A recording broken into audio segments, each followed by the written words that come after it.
Mga kababayan, magandang umaga po sa inyong lahat. At sa ating mga kaibigan sa media at sa lahat ng ating mga bayaning frontliners na nandyan pa rin, tumutulong sa atin 24/7. Kahapon po, the IATF held its second meeting for this week and issued IATF Resolution number 24.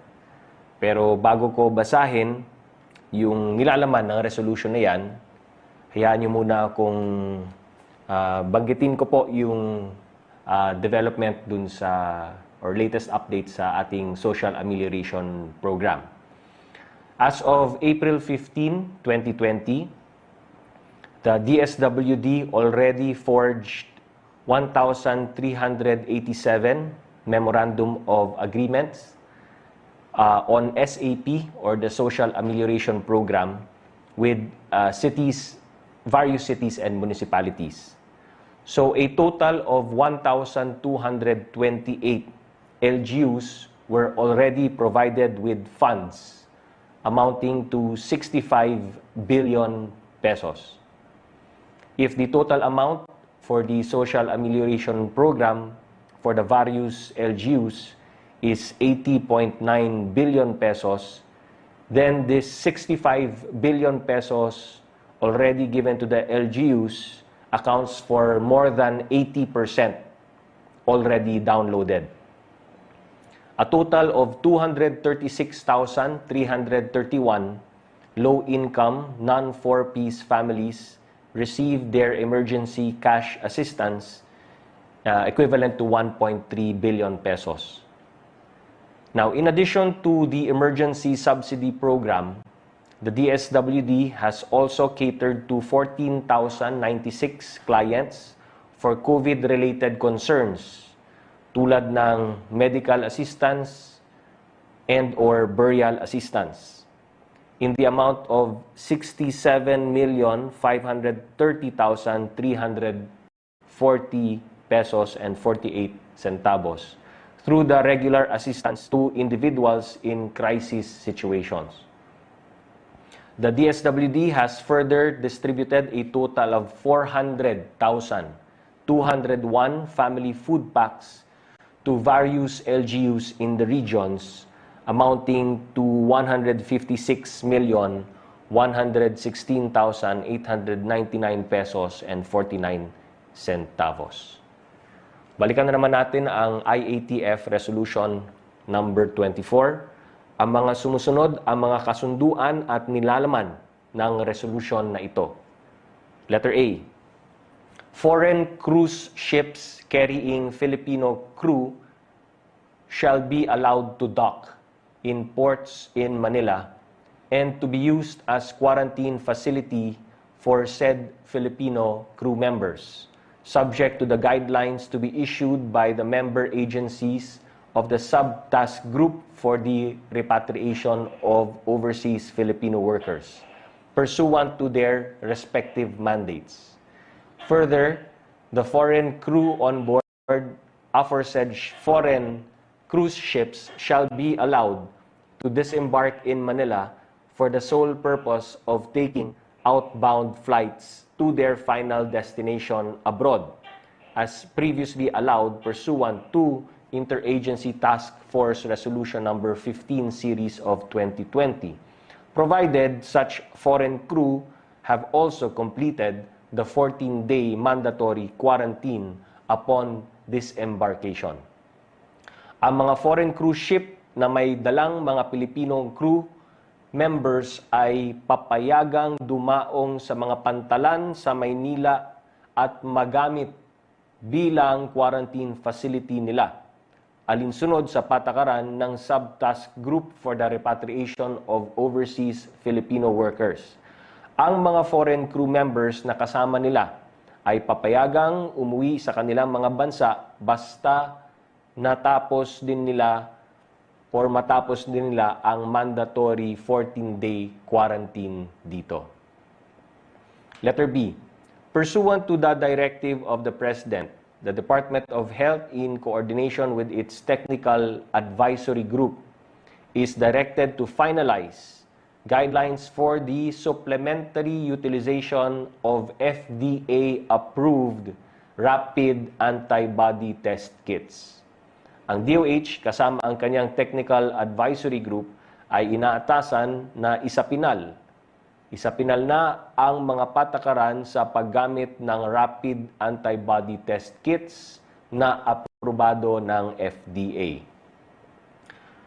Letter C, the following recommendations of the Department of Agriculture are adopted. Number 1, the government shall pursue the optimum level of harvesting activities and planting operations with the support of the National Irrigation Administration, as well as the pre-positioning of agricultural inputs for early planting. The Department of the Interior and local government shall advise LGUs to actively partner with the regional field offices of the Department of Agriculture for the operational planning and implementation of various programs and projects of the agency. Number 3, food value chain logistics shall be improved. And number 4, the Cash for Work program in agriculture shall be explored. Aprobado na rin po ang mga sumusunod na rekomendasyon ng DA. Una, itutuloy po ang pag-aani sa tulong ng NIA at ayusin din po ang pag-preposition ng agricultural inputs para makaani ng maaga.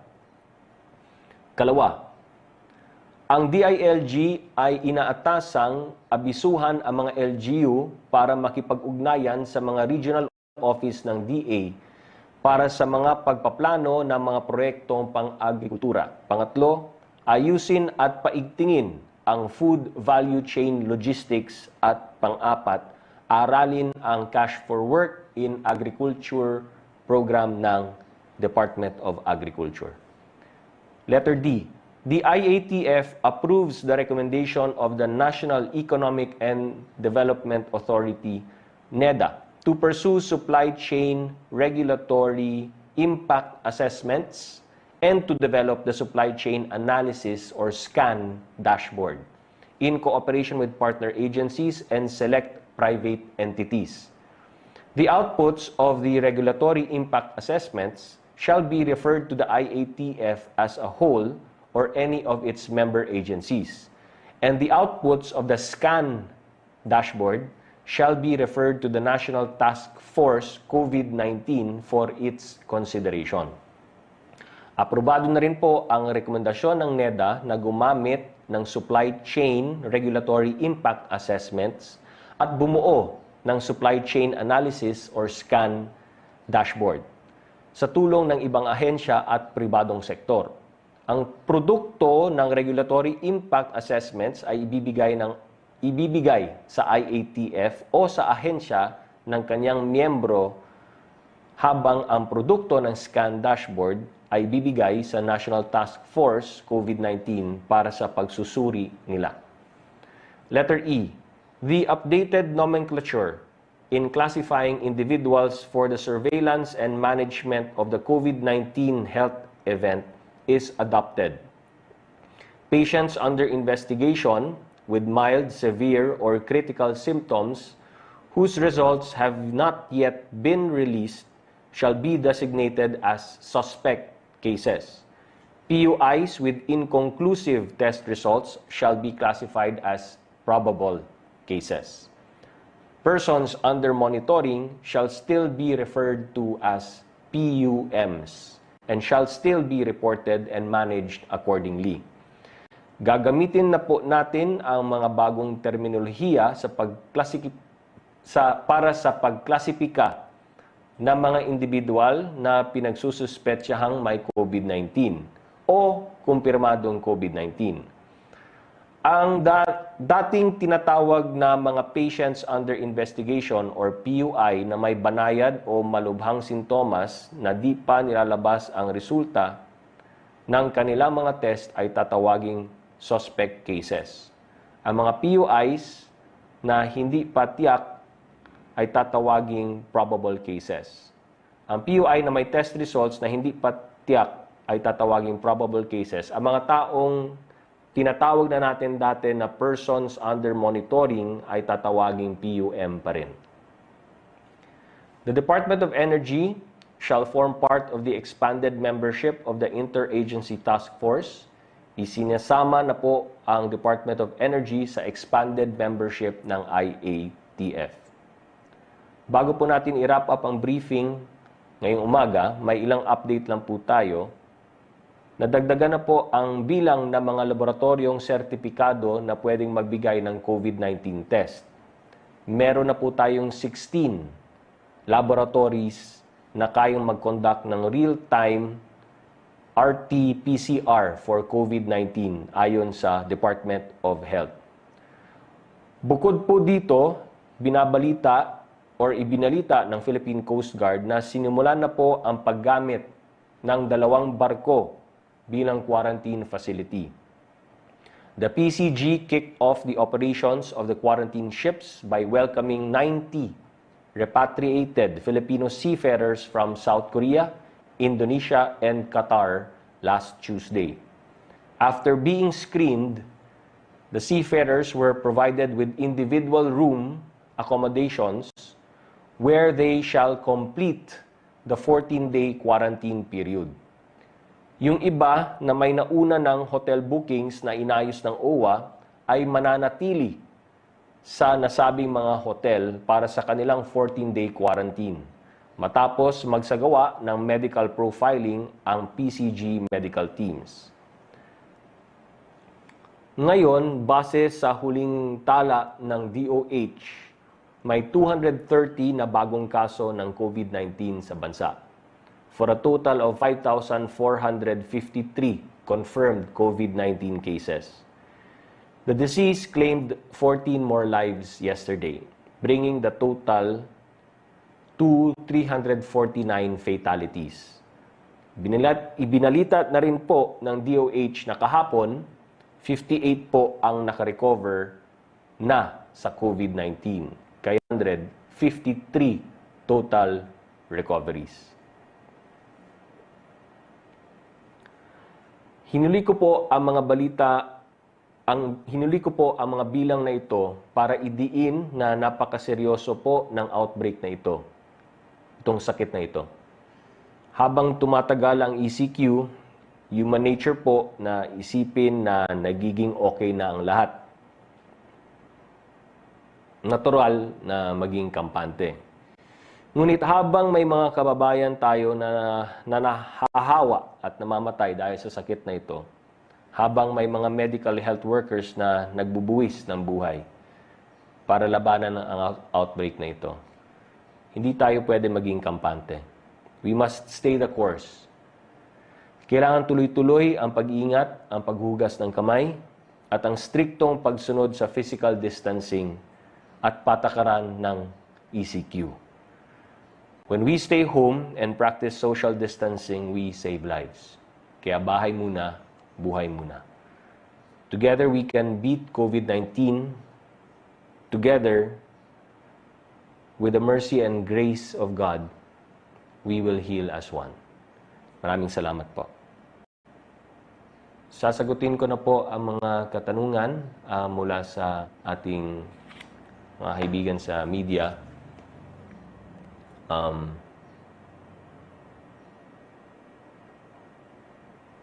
From Ace Romero, the number of recoveries outnumbered deaths yesterday. What are the implications of this, if there are any? Can this be construed as an indication that the curve is flattening? Why or why not? How will this affect the decision on whether to lift or prolong the Luzon lockdown? Sa palagay ko po, yung mabilis na medical interventions natin ay isa sa mga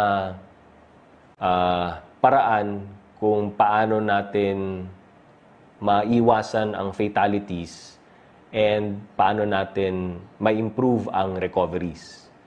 So the more tests and the more extensive yung mga testing natin will become, we have to expect certain things, no? gaya ng sinabi ko before, yung testing capacity natin, habang lumalawak yan, dadami yung bilang na maging positive. So, habang dumadami yung bilang ng positive, syempre, pag tinitingnan mo ang numero, mababahala ka na parami ng parami. Pero, on the other hand, pag agad nalaman natin na positive, agad-agad natin malalaman ano yung the best medical intervention natin para dun sa biktima na yon. So, pag nag-positive, isolate agad natin, treat agad natin. No? The number 2 advantage niyan is mahiwalay na agad natin and ma-isolate na agad natin mula sa general population. So, hindi na magkaroon ng paghahawa yung mga malapit sa kanya within the vicinity. So, yun po yung advantage.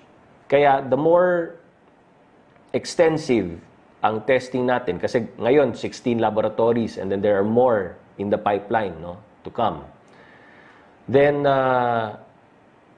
mas matetest natin, ma-detect natin, ma-isolate natin, ma-treat agad natin. But, syempre, ang tinitingnan natin ng ngayon ng numero is yung recoveries. No? Prevention of death and then more recoveries. That's number 1. Number 2, may nakikita rin kaming well, although it's too early to tell, pero may slide na binigay sa IATF kahapon nung nagre-report mula sa RITM at sa mga labs natin. Dati kasi, sabi namin, 17 to 18% ang nagiging positive out of the number of tests. So kung ganito karami ang tinetest natin, 17 to 18% yan positive. But there was a slide that was presented to us yesterday na from 17 to 18%, nasanay na kami doon, naging 15%. So it may be also a function of more testing. So the bigger syempre yung number of people being tested, then baka yung naging positive bumababa na rin. But it's too early to tell.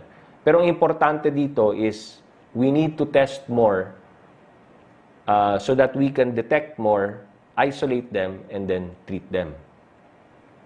Will this decision affect yung decision whether or not to lift or prolong the Luzon lockdown? I think it also has to do, it will be a factor, Kasi syempre, ang tinitingnan nating factor is how, in terms of our health capacity factor, how quick we are able to detect, isolate, and treat. So certainly, that is something that we will also be looking at when we consider yung ano mangyayari after April 30. From Sherry Ann Torres, ABS-CBN, may mga local officials pa rin pong nagre-require sa kanilang mga constituents na makipagkasundo munang hatiin ang cash aid o hindi bibigyan ng social amelioration card form. Ano po ang gagawing sanction sa kanila ng national government? Alam naman ng mga LGUs kung anong pinirmahan nilang MOA. At gaya ng sinabi ko dati, ang magiging complication lamang dyan is number 1, magkakaroon ng validation, syempre, ang DSWD. Over and above that, ang COA will also be doing an audit. And then, gaya ng sinabi rin namin na nasa MOA rin po, na if hindi qualified yung beneficiary, then kailangan i-refund yung pera na ibinigay doon. Saan pwede maghain ng reklamo ang mga kababayan natin nakakaranas ng ganito at paano ang proseso ng paghahain ng reklamo? Pwede po sa DSWD mismo, sa mga regional offices kung may reklamo dahil meron naman silang grievance mechanism. Or there are other avenues also, Hotline 8888. Ilang barangays o areas na po ang bibigyan ng cash aid ngayon ng DSWD? Hanggang kailan ang latest na dapat i-release ng DSWD ang social amelioration card? Gaya ng sinabi ko, 80% na po ng mga LGUs ang nabigyan na ng pondo mula sa DSWD. So that's 65 billion already given to various LGUs, and the total amount, no, that we're looking at is 80.9 billion pesos. So that represents a little over 80% na po ng LGUs have already been given the funds. So now, based on the rules, they have to immediately disburse the fund and distribute that to the various constituents po nila. Tapos kasama doon sa pagbibigay, yung pagbigay ng social amelioration card. Tapos, syempre, dalawang portions yun. Yung isang portion, ikikip ng family after filling it up. Yung kabilang portion, ibibigay dun sa LGU for encoding, tapos ibibigay dun sa DSWD. And then after that, immediately after that, magkakaroon ng validation ang DSWD dun sa pamamahagi ng pondo. Although, dun sa distribution mismo, meron ding presence ng DSWD, PNP, AFP, at iba pa. From Maricel Halili, TV5, anong assistance ang pwedeng ibigay sa mga nasa ibang lugar na naipit sa lockdown? May construction workers po kasi ang nawalan ng trabaho dahil inabutan sila ng lockdown sa Batangas. Pero dahil taga-QC sila, hindi sila isinama sa listahan ng barangay for the amelioration program of DSWD. Okay. So, gaya ng sinabi po namin before, meron tayong appeals process, di ba? At sinabi rin ni Pangulo, ang latest directive niya, binagyan na rin niya sa TV, is that hanapin kayong mga LGU at kapitan, hanapin ninyo yung mga dapat mabigyan at hindi nabigyan. So, I would take that to mean na kasama itong mga na-stranded. Because if you look at the social amelioration na memorandum, kasama rin po dito sa circular na to, yung kahit yung mga stranded ay dapat isasama dyan. So, in other words, they're qualified to receive the social amelioration from the government. Kaya, kung maaring yung mga LGUs, isama nyo itong mga construction workers na nawalan ng trabaho at naipit, inabutan ng lockdown. The President's directive to PNP HPG is to make sure that all passengers of private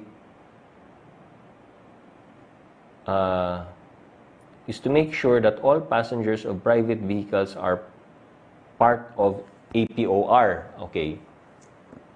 Yeah. I mean to say, ang pwede lang lumabas is yung exempted, no? What if an APOR doesn't know how to drive? Will they still be allowed to be fetched by a driver not included in the list of APOR? Particular details na kasi ito eh. So, siguro pag may ganitong mga particulars, then they must go to they must go back to the agency that gave them the APOR in the first place, or yung accreditation, no, in the first place. So these are particular cases na lang. From Tina Mendez of Philstar, the President recently approved the procurement of some 3.3 billion worth of rapid testing and RT-PCR-based kits. No? So, dalawa yan, no? PCR pati yung rapid test. In relation to this, has IATF also approved the recommendation of the NTF for creation of a special task group that will spearhead the massive testing of suspected COVID-19 positive individuals? Hindi namin pinag-usapan ito sa IATF because kung ano man ang policies na inilalatag naman ng IATF, ang implementer dyan yung National Task Force, no? So whatever policies that we come out with, the implementation will be through the National Task Force, no? So, and then they just report na lang yung sa IATF, yung kanilang accomplishments, no? Based dun sa guidelines and policies na ibinigay ng IATF, no? So, in terms of implementation, kay Secretary Galvez na lang. Sa ilalim ng NTF, ang lahat po ng results generated ng rapid antibody-based test kits will be subjected to RT-PCR confirmatory test as strongly recommended by DOH? Yes. So even yung discussions namin kahapon, that was sa IATF meeting, that was still something that that was emphasized, no? Yung rapid test kit, kailangan pa rin ng confirmatory. Number one. But the good thing about the rapid test kits din pala, as explained to us by the epidemiologists, is it also can be used to confirm kung yung pasyente who's being treated ng COVID-19 is already cleared to go, no? So pinag-aaralan ngayon ng DOH na mari kunyari pasyente ka, tapos tinitreat ka na sa hospital, tapos gumaling ka na, di ba? Tapos nung gumaling ka na, syempre before ka i-discharge ng hospital para umuwi ka na sa tahanan mo, bahay mo, dahil ano ka na cleared ka na kumbaga magaling ka na. So ang usual protocol po natin is magpa-swab ka. So magpa-swab ka at idaan na naman sa laboratory for the PCR test, no? Yung lab-based testing natin. Ngayon, sabi ng mga epidemiologists, pag ganon, pwede rin natin pag-aralan na hindi na lang magpa-swab, gamitin na lang yung rapid test. Kasi yung sa rapid test kit, pag lumabas ka doon na positive ka sa IgG, mean to say, naka-build up ka na ng antibodies mo against COVID-19, then cleared to go ka na. Kasi cured ka na, tapos naka-build up ka na ng antibodies mo sa IgG test, kaya cleared to go ka na. So para hindi ka na pipila ulit sa lab-based test na kung saan marami pa tayong mga PUIs, mga PUMs, at mga pasyente na sinaswab din dun sa lab-based. So that would remove some pressure doon sa lab-based kung pwede na lang na ang clearance mechanism natin for patients is through the rapid test kits. So kaya ang binasa ko na resolution ng IATF na isapinal na, i-finalize na nila ang guidelines on how to use those rapid test kits under our present medical protocols. So yun, isa yun sa uses ng ating rapid test kits. But yes, to answer the question, meron pa rin confirmatory test kahit nagpa-rapid test kit. Nagpa-rapid test ka na. Sorry, nawala ako. Okay. Hindi po ba mag-overlap ang plano ng NTF sa ilalim ni Secretary Galvez sa pagsasagawa din ng expanded testing ng DOH na PCR-based at mga initiatives na sa mga initiatives ng mga LGUs? Hindi siya mag-overlap because we are now, because of dahil sa utos ni Pangulo, ipapasok na namin yung rapid test kits dun sa current health protocols natin, particularly sa testing.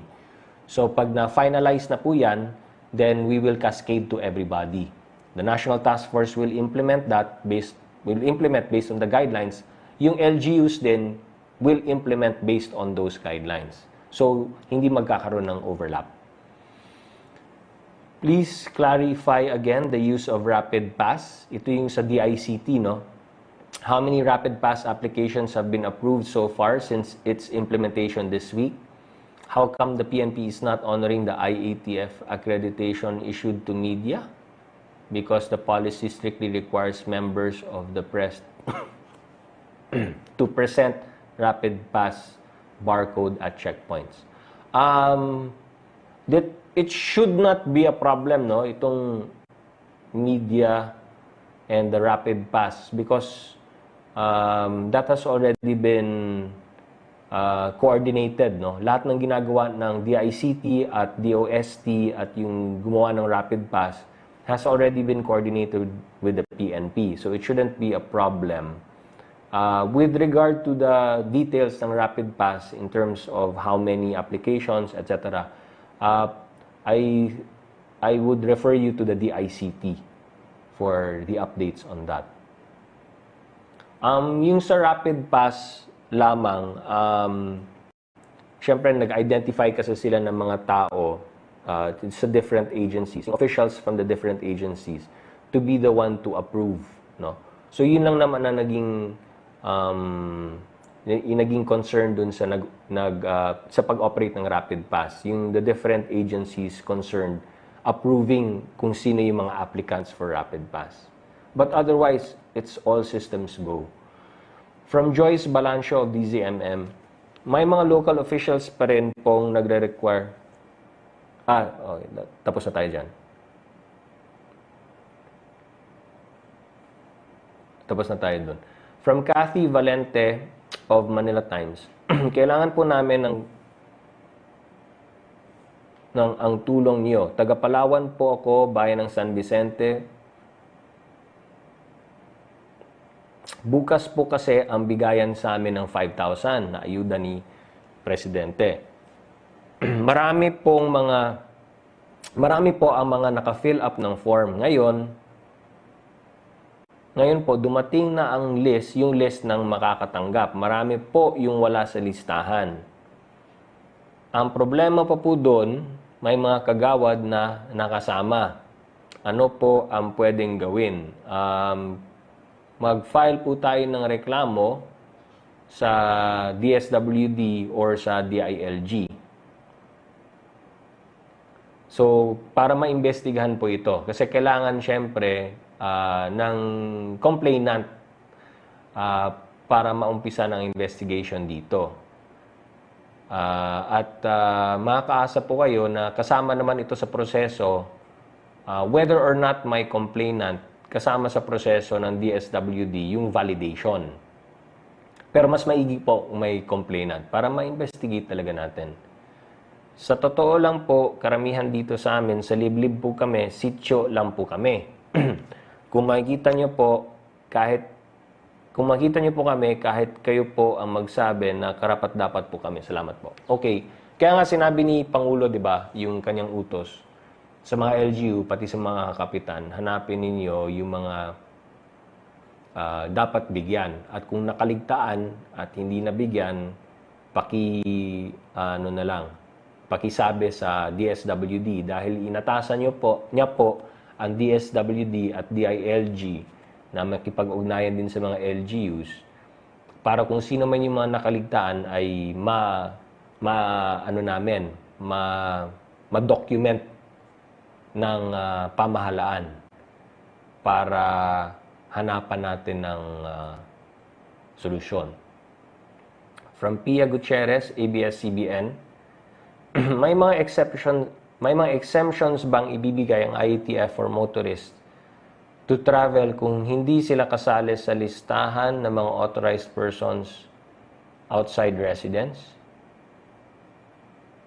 Halimbawa, yung magpapa-check up who will seek medical treatment in a hospital located in another city or my personal emergency situations.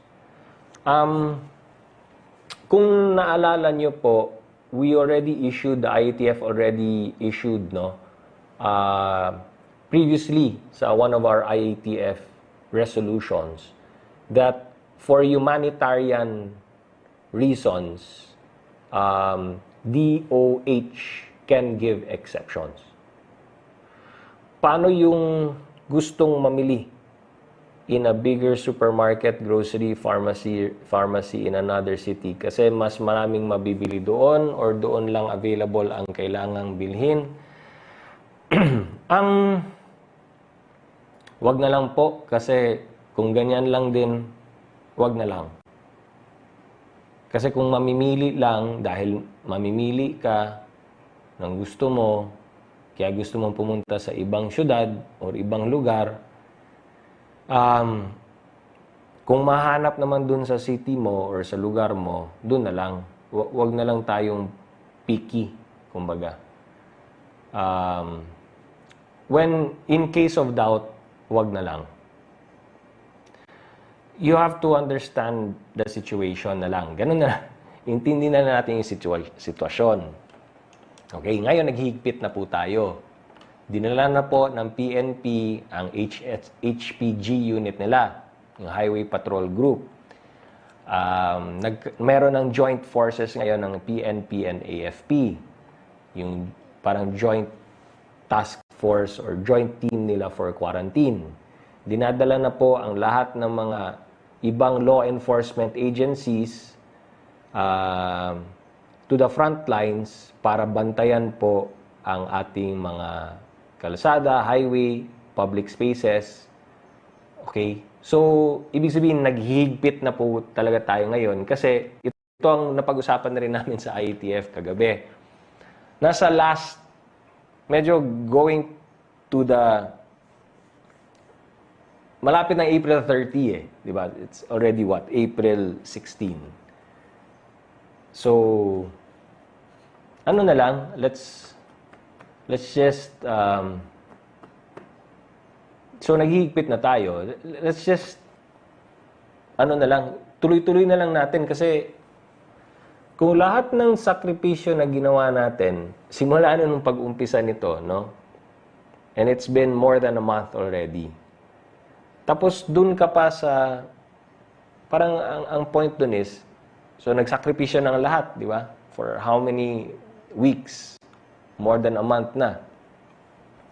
And then we're down to our parang kumbaga ang tawag pa nga nila last stretch.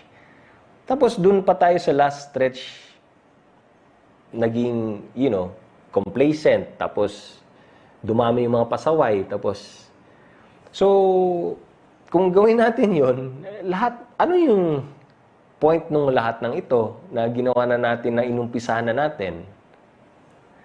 Diba? That's the point there.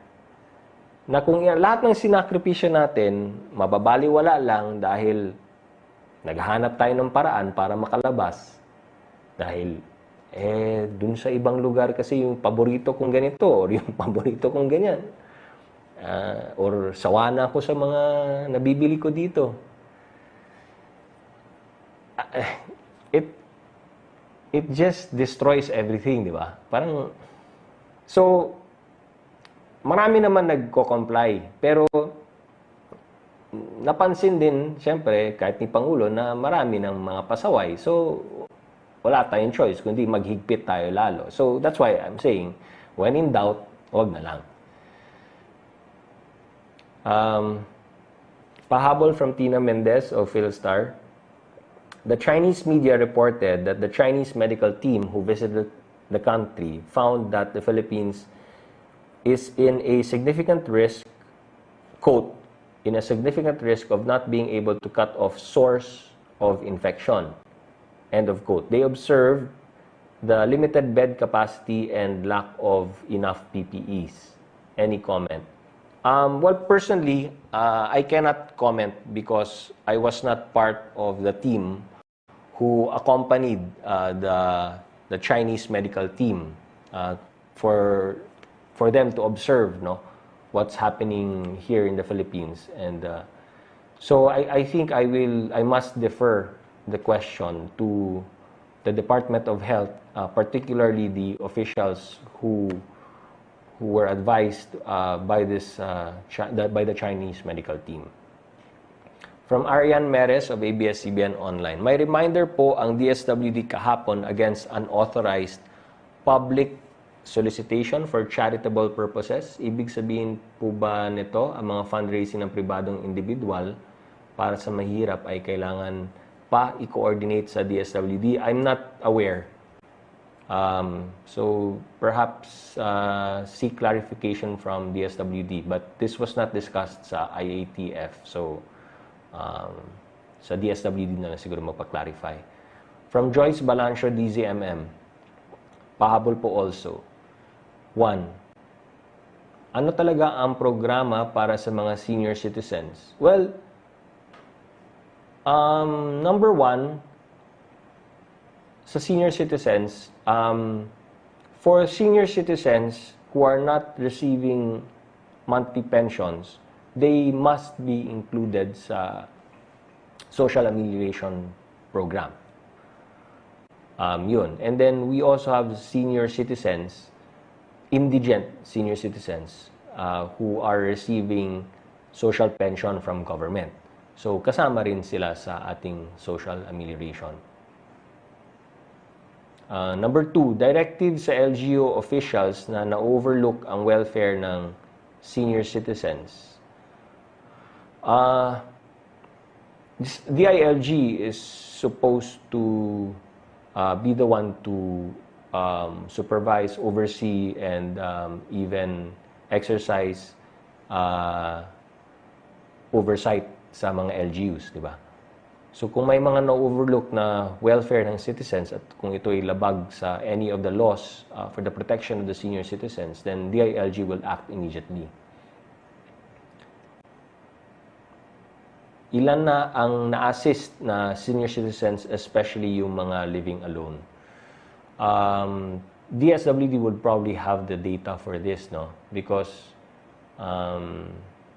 and we have a new body on the senior citizens also. So, but in the meantime, pagdating kasi sa senior citizens, it's DSWD who will take care of them, particularly yung mga indigent natin senior citizens. From Joseph Morong, GMA7, what happens if the curve is not flattened before or on April 30? Is the IATF looking at selective lifting, maybe per city lifting of quarantine? Ganito yan, no?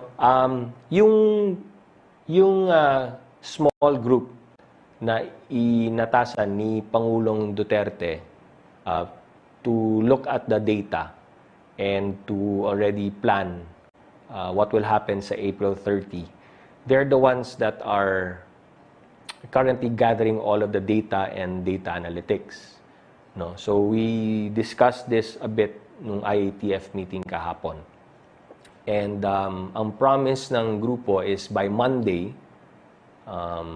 meaning next Monday, this coming Monday, next week, they will have something to present na to the IATF. So, hintayin na lang natin. But they're looking at all aspects, no? Tinitingnan lahat ng aspects. Like I said, may 5 parameters yan, no? So, they're looking at the epidemiological curve, acceleration, deceleration. They'll look at the health aspects. Yun yung sinasabi ko kanina na dapat titingnan mo yung capacity natin to test, to isolate, to treat, and then in terms of treatment, yung bed capacity natin, and yung health workers natin, in terms of health workers, in terms of facilities natin, no? And then yung social aspect, economic aspect, and then the security aspect. So all of those 5 parameters will be taken into consideration. So yung sinasabi ni Joseph Morong na yung sa flattening of the curve, that's one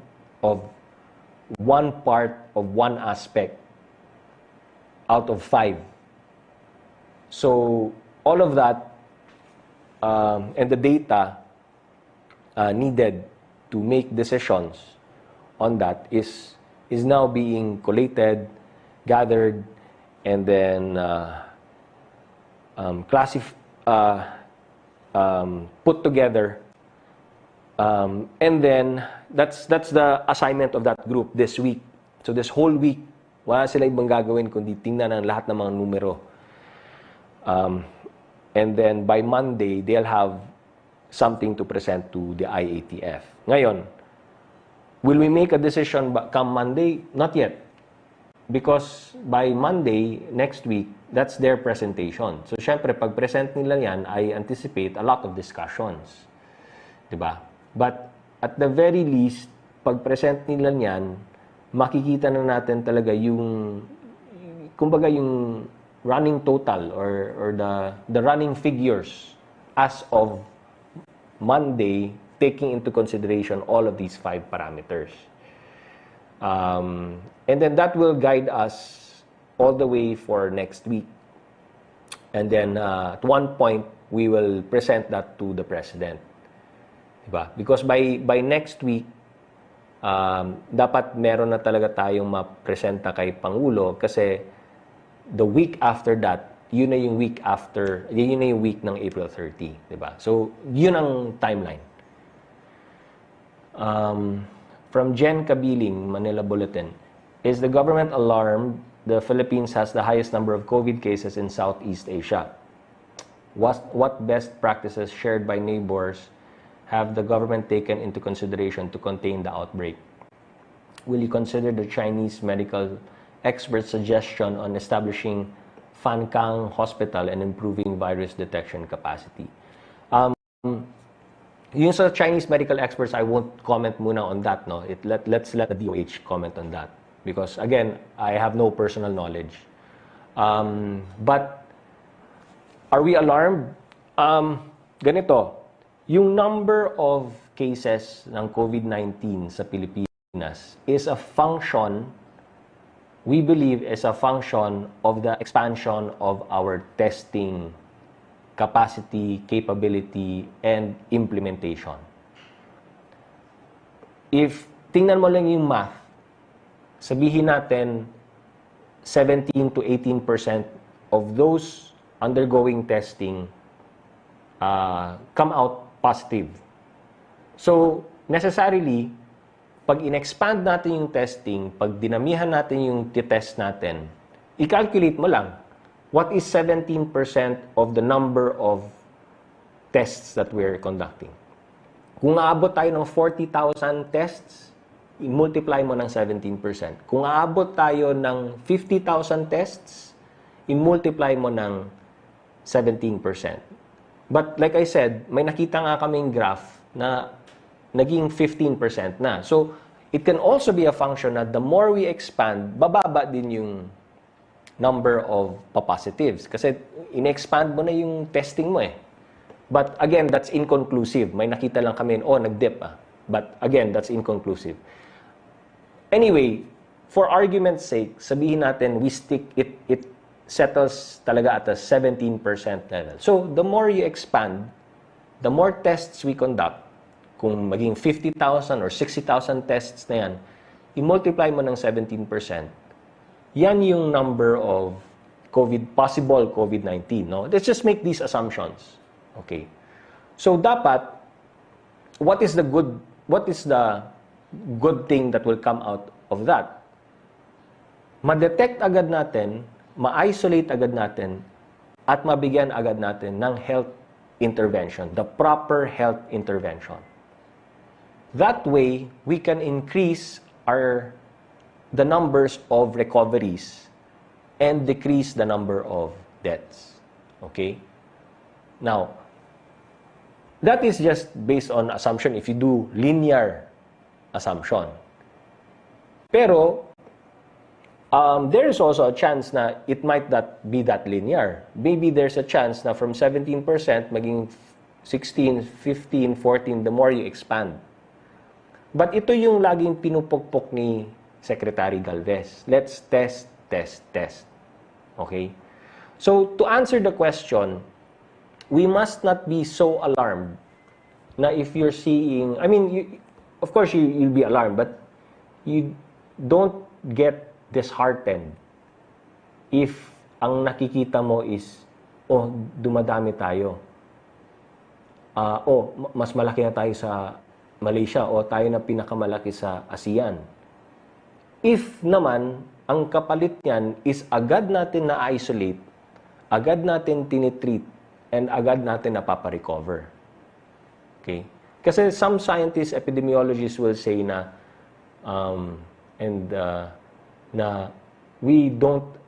we haven't seen hindi pa natin na-detect ang lahat ng mga COVID-19 carriers or possible carriers. Diba? Kaya, nandun pa rin yung sinasabi na dapat mas aggressive tayo sa testing. And that's what we're trying to do. And that's why the President said, ipasok na natin yung rapid test kit na yan. Let's increase our laboratories who can give those PCR lab-based tests so that we can get a clearer picture. That's number one. Number two, hindi naman ito contest among ASEAN nations. Diba? Hindi naman ito contest na pakuntian ng number. Hindi ganyan. And that's also something that was not discussed dun sa ASEAN Summit. Ang best practices pa rin is exactly what we're doing. In fact, if there's something that we learned dun sa ASEAN, pati yung ASEAN Plus 3, is that what we are doing here in the Philippines is also something that they are doing also in their respective countries. Yung quarantine or lockdown or sinasabi, yung travel restrictions, ganun din ginagawa nila. Yung testing, ganun din. And then yung treatment. And number 5, we're all waiting for a vaccine. In fact, sabi ng isang country na ang short-term goal natin to medium-term goal natin is treatment. Yan ang focus. And in fact, sabi ng isang country, that's what we're trying to focus on now. Treatment. What is the medicine? What is the treatment that we can give to our patients? Because the vaccine will take a year to develop. Yan ang kanilang projection. It will take a year for somebody to develop. Of course, the world is now, it's a race to find the vaccine. But just to manage everybody's expectations, sinasabi nila na it might take a year, baka 2021 pa yan, vaccine. So, the medium-term goal should be to look for what is the best medicine, medical intervention, treatment that we can provide. Kaya kita ninyo, kahit si Pangulong Duterte, number 1, pumayag na siya na ang Pilipinas makasama dun sa clinical trials ng Avigan. Number 2, even before that, the President, the Department of Health, and the IATF supported na the Philippines will also be part of the clinical trials ng WHO. Clinical trials for treatment. So, ito po yung ginagawa natin sa Pilipinas, ginagawa din po sa ibang bansa, sa ASEAN. So, that just gave us even more determination. And, in fact, it reinforced sa amin at kay Pangulo na we are doing exactly what we should be doing. Yung testing, di ba? Yung treatment, lahat po yan, it's shared eh. And then, sabi nila na, so we now have a mechanism na we're sharing best practices, we're sharing the information of what everybody else is doing. But also, we share the same challenges. Yung challenges in terms of PPEs, they're also feeling that. Ganon din ang nila. Yung kakulangan ng PPEs, yung health facilities, and even supply chain. Yung pinoproblema natin na yung supply chain natin within our country, yung unhampered flow of goods and cargo, that's also something that they're feeling. But taking it one level up, ang agreement din sa ASEAN is that we also have to think about way forward. What are we gonna do with our trade? What are we gonna do with people-to-people exchanges? Diba? What will we do with exchange of goods? And how are we gonna create a more resilient ASEAN after this is all over? So, yun. Kaya ang agreement is dapat tuloy-tuloy pa rin ang pag-uusap ng ating mga finance ministers, economic ministers, and our foreign affairs ministers. Partido Manggagawa said the 50 billion subsidy for MSMEs workers won't be sufficient. Will the government consider the proposed 10,000 wage subsidy for all formal workers? I mean, we can take a look at the proposal, but what has already been approved is the 5,000 to 8,000. And like I said, again, we cannot be bogged down by going back na naman to the drawing board and thinking about these things. Kung ano ang meron na tayo, let's just implement it. And then, saka na lang natin isipin yung additional, if ever. How soon will the Japan-led clinical trials of a vegan start in the country? Department of Health na lang po and DFA should be the one to answer the question. What other potential drugs for COVID treatment are being considered by the government? DOH na po ang sasagot. From Henry Uri, DZRH, dahil sa tigas ng ulo ng marami, hindi sumusunod sa pakiusap na manatili lang sa bahay. May mga nagmumungkahi na pairalin na lamang ang martial law, lalo na sa Metro Manila. Ano po ang pananaw dito ng IATF? Hindi ba ito na pag-usapan sa mga task force meeting? Hindi po. Kasi martial law, for you to use or declare martial law, ano po yun? Rebellion, no? And invasion. So, hindi po pinag-uusapan. From Belia Cariaso of Bandera. Paas na lang yung clarification sa panghuhuli sa kalsada ng mga unauthorized vehicles. May mga nagtatanong paano daw yung involved sa relief efforts at yung sa mga gasoline stations. Wala sila sa list na inilabas ng MMDA. Pag gasoline stations kasi, that's sa energy eh. So it's supposed to be DOE ang mabibigay ng authorization or DTI. So, ang alam ko kasi nabigyan na yan mga yan ng ng accreditation passes. So that's not supposed to be a problem. Yung sa panghuli sa kalsada ng mga unauthorized vehicles, that's already being implemented. MMDA po ang tanungin natin dyan because they've actually sent out sa social media, mga social media cards. They've actually announced to the public already. So even if you go browse through Facebook, you'll see those social media cards na nilabas ng PNP, ng DILG, ng MMDA, even ng PCOO. Makikita mo naman dyan kung sino yung allowed and not allowed. And the IATF has already been issuing statements, no, and resolutions with regard to that. So I think that's the last. So sa ating mga kababayan, maraming salamat po sa inyong pakikipagtulungan, sa inyong pamahalaan. Gaya ng sabi namin lagi, bahay muna, buhay muna. Kayo po ang first line of defense. Sa ating mga kasama, sa pagpapalaganap ng tama at napapanahong impormasyon sa iba't ibang mga media outlets sa TV, radyo, dyaryo at online na nakahook up po sa atin ngayon.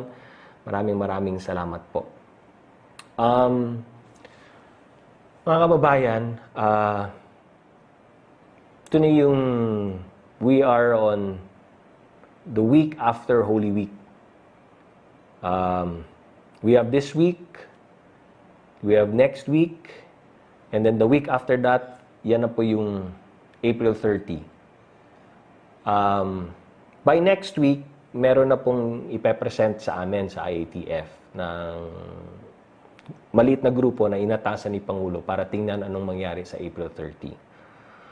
So pinag-uusapan na po namin yan. Pag-uusapan po namin next week at maging masinsinan at malalim na pag-uusapan ang mga bagong do's and don'ts. Ganun na lang. After April 30. So, ang mensahe ko na lamang po is, after April 30, we will try to set up new guidelines for the new normal. No? All things being considered, kung maganda ang makita natin within the next how many days? 14 days. So, kailangan po talaga natin ng kooperasyon ng bawat isa to make the decision easier for us. The more na may mga pasaway, the more it becomes difficult to make the decision. Di po ba? Because, syempre, lahat naman tayo gustong, gusto nang pumunta dun sa new normal. Pero syempre, yung decision points po namin ng inyong pamahalaan, ng inyong gobyerno, will be based also on the attitude and the conduct ng lahat ng ating mga kababayan, lalong-lalo na sa Luzon, lalong-lalo na sa NCR. So, in the words of Secretary Anyo, nasa last stretch na tayo. Konting sacrifice na lang. Sipin na lang natin yun.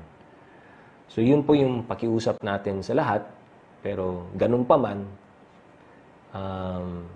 asahan nyo na maghihigpit ang pamahalaan, ang DILG, MMDA, dito sa, at ang inyong mga LGU, maghihigpit na. Kasi we don't want to waste all of our sacrifice, yung common nating sacrifice. At magiging unfair naman din po ito dun sa mga sumusunod. So we have to impose this order. We have to be strict about it. Kasi sa totoo lang, mas marami naman yung nagko-comply kesa sa pasaway. At hindi po magiging patas. It won't be fair to them who have been following orders. Kung may ilan na talagang ayaw sumunod. Pero sa mga ayaw sumunod, sa gusto nyo at ayaw ninyo, we will impose the law. Kaya, yun na naman po. Maraming salamat sa mga lahat ng mga sumusuporta at nagko-cooperate sa inyong pamahalaan at sa inyong gobyerno. And pakiusap na ko na lang din po, if you can help government, police your own ranks, police your own community, at sabihan niyo yung mga pasaway na wag na. Na malaking tulong na rin yun para sa ating lahat. Maraming salamat. God bless. Amping kanunay, may buntag, daghang salamat. God bless.